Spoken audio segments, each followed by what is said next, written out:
Hello. Ooh, haven't been talking. Um, hello. Yes, this is the 8th and last of the Indie Author Week UK 2026 live book readings. And it's always quite intense. At least this end it is. So it's still not quite 6. It's been a beautiful day at last. Wonderful, wonderful day. I've been watching my friend the Blackbird, who I call Jim, completely mess up taking some food because he just bashes his beak down and hopes that something goes into it instead of selecting it. He was a fledgling 2 years ago, and his dad tried to teach him how to break snails by throwing snails at him, and basically he was just going, Dad, why are you throwing snails at me, rather than looking to see if the snails are breaking. His father was very smooth, very distinguished. Jim is anything but Jim has been the bird on the block ever since, so there's something that's successful. So bless him. He feeds a lot of the others. The pigeon quite likes the fact that he sprays his food everywhere. Right, so anyway, welcome to Wine and a Book and Indie Author Week UK 2026. And and I'm Amanda Davey, and wishing you all the very best health, wealth, happiness, entertainment, and also happy reading, actually. I should say that more often. So this is a sort of blending of video concepts, because I've been doing a weekly video on themes that relate to my book on the churches, chapels, ruined places of worship of the South Downs National Park in their landscape. So I don't want to do one tomorrow. So I'm doing one today that will then be this weekend's version. And because it's Indie Author Week, it's about books, and it's a quick romp through. I've decided, instead of, normally when I do things, I do them in a sort of chronological order. But for this, it's going to be in an order that goes from Winchester across to Eastbourne. Pretty much does, actually. Well, there's St Cross, which is Winchester, through to Willingdon, which is Eastbourne. So most are in Hampshire and West Sussex, but that's because the land cover of the national park is primarily Hampshire and West Sussex in terms of proportion. I did work out the proportions, but anyway. So there's 20 of them. Number 1, The Warden by Anthony Trollope was part of the Barchester Chronicles and was inspired by the large revenue received by the rector of St Cross from 1829, Francis North, Earl of Guildford, and son of the Bishop of Winchester. Large. It was large. Number 2, Tom Brown's School Days author Thomas Hughes, born in 1822, was a pupil at Twyford School, but the chapel was built in 1869. So he was a pupil before the chapel, well before the chapel was built, because he had to have been under 12. So you're talking 1834 at the latest. Number 3, Itchen Abbas has 2 books plus another one mentioned. Local tradition has it that the River Itchen may have inspired Charles Kingsley's Water Babies, but although he stayed at the pub, it was in the year that the book was published, so not a lot. The other is Less predictable. I do love this one. The rector at the time of the church was rebuilt in 1867 was the Reverend William Webb Spicer. In 1874, he and his wife went to Tasmania, where he wrote a handbook of the plants of Tasmania, fairly straightforward, as well as a paper on the venomous spurs of the duck-billed platypus. Up to that point, neither Simon nor I knew that duck-billed platypi had venomous spurs. It's the boys in the mating season. It's all to do with fighting each other, I think.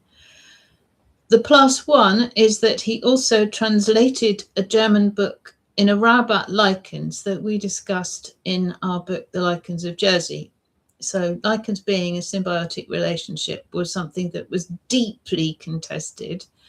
Lichens not being plants was something that was deeply contested, and Reverend Spicer was translating a book that was vehemently opposed to the idea that lichens were not plants and were symbiotic between a fungus and an alga. In those days, cyanobacteria were called they were called green alga rather than, no, they were called blue-green alga rather than green alga. Anyway, sorry. Yeah. Number 4, Cheriton Church is mentioned in William Cobbett's Rural Rides done in the 1820s.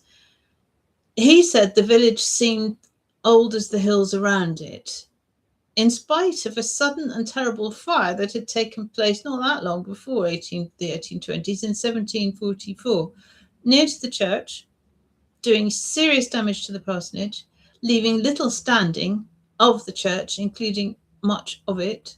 It's just the walls, bits of the walls, which is why there is a significant mixture of brick and flint after they had to do very speedy repairs in order to stabilize it. Number 5, at Upwaltham, Cobbett again said that the nearby land was used for turnips with a population of 79. 70 years later, in 1900, most of those people had gone. Number 6, I used Simon Jenkins' book, 1,000 Best Churches, throughout, although his preference for what I call swimming pool tombs, in order to get 5 stars a church needed to have fine tombs, meant that I mentioned it only once for Corhampton to express surprise that what may be the oldest church in the South Downs at approximately 1020 only got 1 star. It's got no swimming pool tombs. At Droxford, Isaac Walton, this is number 7, author of The Complete Angler in the 17th century, spent most of his last years in the rectory and would have fished in the River Mearn. His daughter was married to the rector. Number 8, Gilbert White and his Natural History of Selborne dominates the area around Selborne. He was appalled by the roads to West Weldon.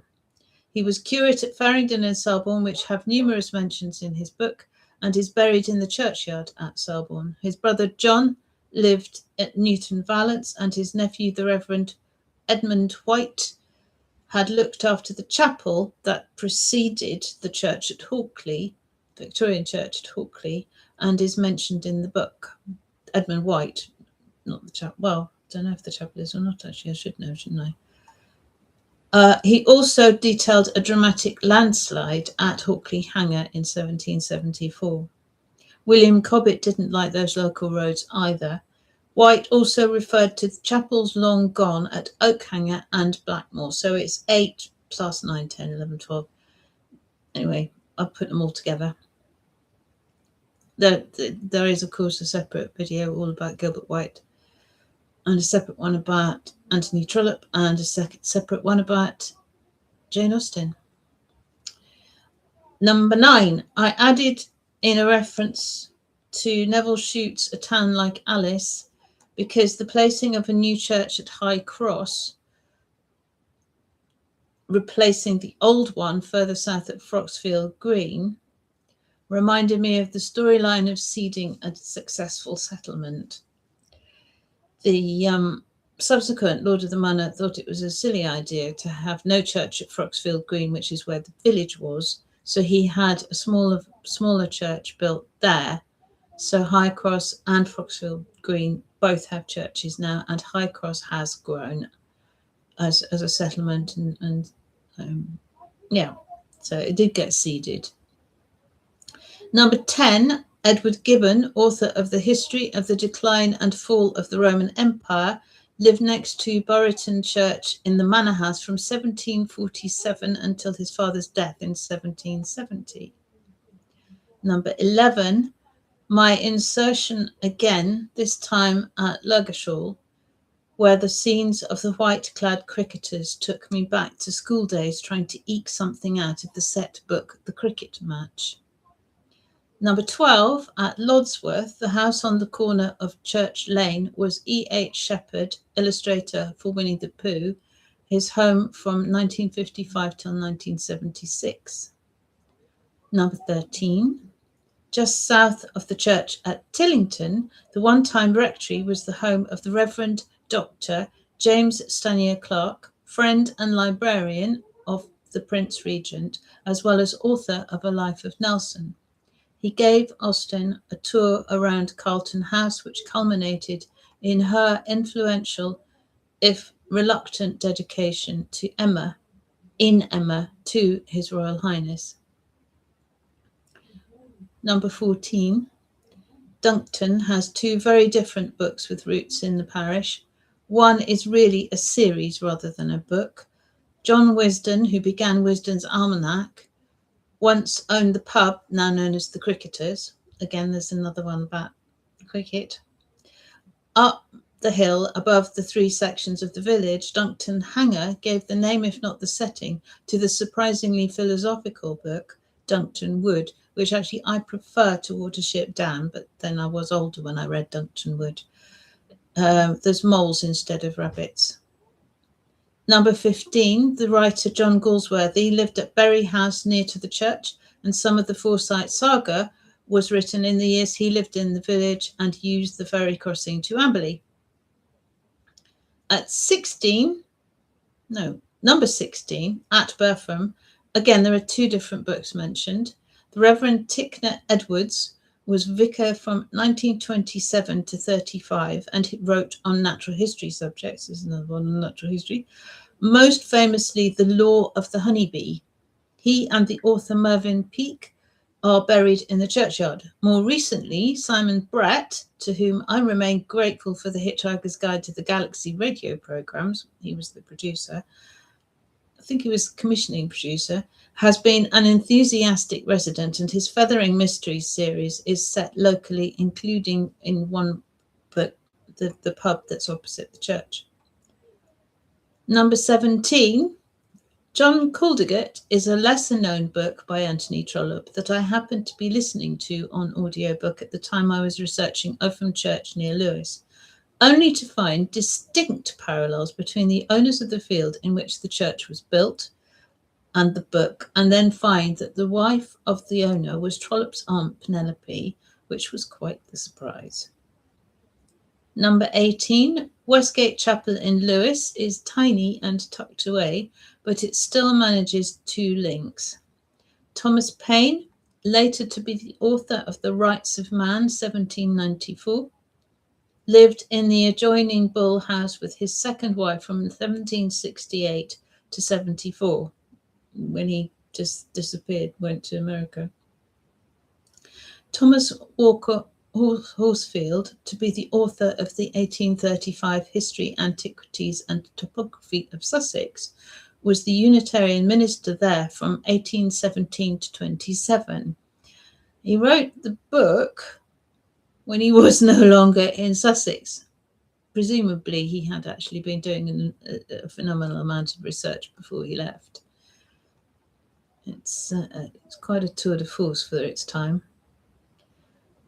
Number 19, and at Lullington, and this is Lullington Church, which is the remains of the chancel of the once larger church. At Lullington, Jeremy Hutchinson, Baron Hutchinson of Lullington, barrister, lived in the old rectory or the house that's called the old rectory, with his wife, the actress Dame Peggy Ashcroft. Hutchinson was the main inspiration for Rumpole of the Bailey by John Mortimer. And last but not least, west of Eastbourne, under the Downs at Chalk Farm, is the church at Willingdon, where my great-grandparents are buried. Eric Blair, the real name for George Orwell, was at prep school in Eastbourne, and to keep his sanity would roam the Downs. While most of Animal Farm is set in Hertfordshire, he used Willingdon by name in the book, and several key features are considered to fit the locality of Church Farm, not least the windmill that sits on the downs above. Anyway, thank you very much for taking time to spend with me and my romp through some of the books that relate to the South Downs. There are a huge number, of course. This is just the ones that have cropped up in direct relationship to the work that I did on the churches, and some of it is unexpected. So yeah, I'm not doing one tomorrow. I'm seeing friends instead. So wishing you all the very best, and health, wealth, happiness, and happy reading, and thank you. Good night.